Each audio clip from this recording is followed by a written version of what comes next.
Kerri Konik from Brandscape Atelier, and I'm here today with Gail Saseen from S.M.A.R.T Business.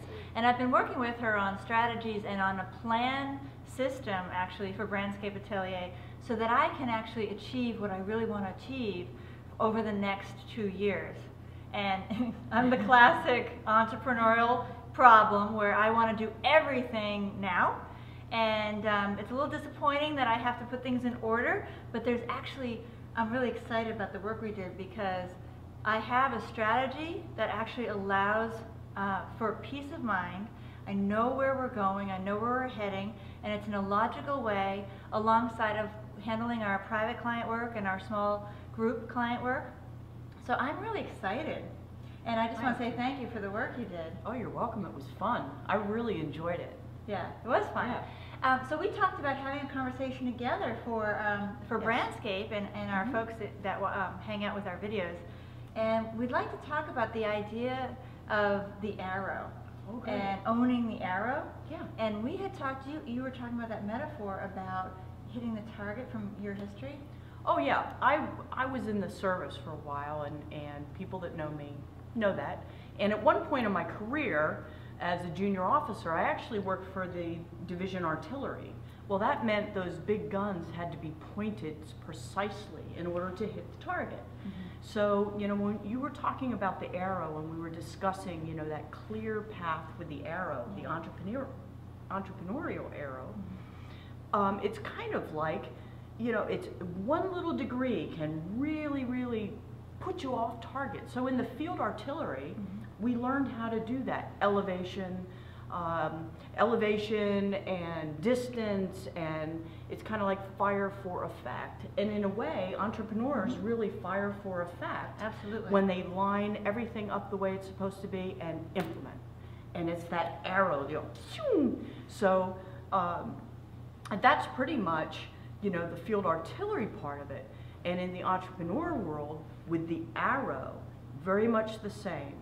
The stronger, you know, you pull your elbow back and your bow and you let it go, but, you know, it might not land at first. We talked about that. It might not land exactly where you want, so you tweak it, you adjust it just a little bit to get it to work. You don't bail, you don't change your whole concept or your whole brand. You just tweak it, and then you fire for effect. Fire for effect. I love that, fire for effect.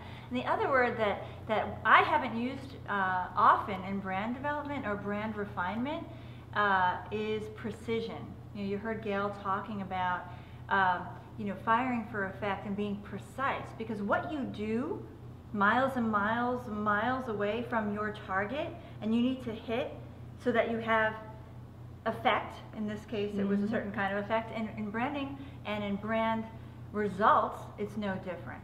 So the precision of that arrow needs to be tested, needs to be tweaked, needs to be recalibrated so that you're getting the impact that you want to get, but you don't redirect your arrow and you don't shoot and shoot and shoot and shoot and shoot and shoot and shoot and lose focus. You know, this is the area we're talking about, that there's a difference between fine-tuning and fine calibration and shifting because of some emotional underbelly entrepreneur stuff that might be cooking underneath. Absolutely. Yeah, what do you see with the entrepreneurs you work with around the sort of the shadow feelings around being an entrepreneur? I've worked with a lot of people and sat down with them with their businesses, and what happens a lot of time, especially with entrepreneurs, a lot of them work alone. They're afraid of success. Sometimes they're really afraid of success. And when they hit the target, they go, oh, okay, let's change it. It worked. Oh no. Yeah. And they're also afraid of failure, all mixed in the same. And it's scary. Yeah. It is scary. So there's fear of success, there's fear of failure, fear related to competing with other people. And I think sometimes in the entrepreneurial world, there's so much competition. I want to do what they're doing because it's cool. Well, what they're doing that's cool may not fit your business brand. It may not fit your business model. So if what you're doing is working, don't compete with them because they're doing something different. Learn from it. Maybe your next project, you give that a try as long as your arrow is pointed in the right way and it's according to your brand. Yeah. The other thing, you know, people sometimes just quit. Oh, that didn't work. Yeah, And that breaks my heart. Yeah, oh, that didn't work. And usually, and I know you've heard this a lot too, is that, you know, people that quit, when they've shot their arrow and say, ah, nothing works, when they quit, they're probably just 1 nanosecond, one little step from that success. Exactly, that final calibration, and then boom! Yep. They fire for effect! It's like, ah! Yeah. But yes, so that, you know, that's what I see with entrepreneurs, you know, competition, fears all over the place. Yeah. And Yeah. business fears, personal fears, and it's all internal work.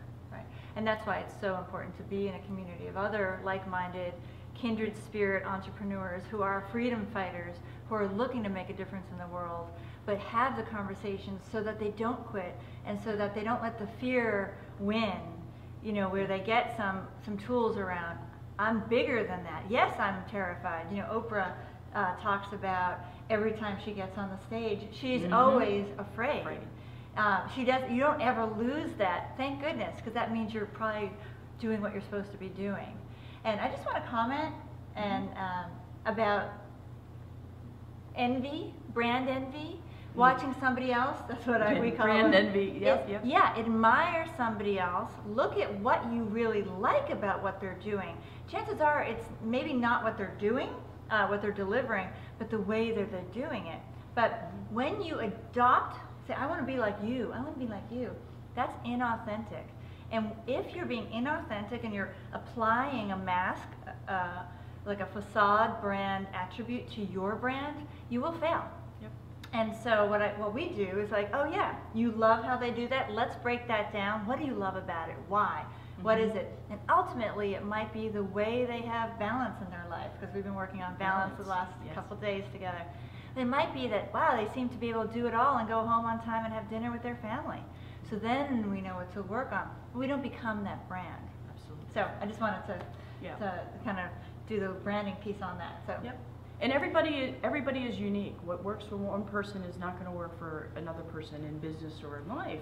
There's only one you, and you can only be as authentic as you can be. You know, and that's what's important. On brand, in life, authenticity. Yeah, vulnerability. Yep. And what you like to talk about is courage. Courage to do it. And it does take courage. The courage to get clear, to clear the path to a clear path, to do what I'm meant to do in the world. That is scary. And it takes courage, and it's the greatest job in the world. Absolutely. So Gail, thank you so much for stopping by Brandscape Atelier and working with us and having this conversation. It's great. I appreciate it. Thanks so much. You're welcome. All right, we'll see you again. Have a great week, and I'll look forward to seeing you soon.